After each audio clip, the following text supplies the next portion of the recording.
What's up, everyone? Welcome to Program Your Remote. Today we're going to take a look at how to change the battery in this Toyota key fob.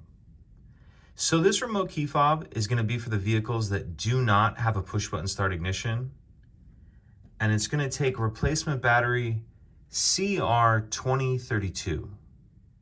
In addition to the replacement battery, we're also going to need a small flathead screwdriver. So if we take a look at our fob and we look down by this silver part right here, the key ring,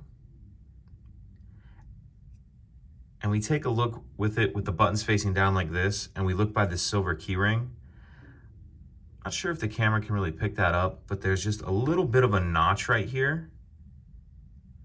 And what you're gonna do is put your screwdriver in that notch and then just pry up on the back cover like that. And then once that back cover's off, we see this orange rubber cover right here. Go ahead and pull that off. And now we can see our battery right here. If you grab your flathead screwdriver, there's another little notch right here. Little eye to kind of get under the battery and get it out. Once the old battery's out, we'll grab our new one, and we want to make sure that we're installing that with the plus side up. Once we have our new battery installed with the plus side up, we can go ahead and close it up, put that little rubber piece back, and then snap the back of the key fob on. And that's it. Pretty simple. If you have any questions, please let me know.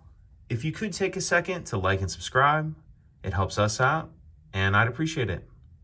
Thank you.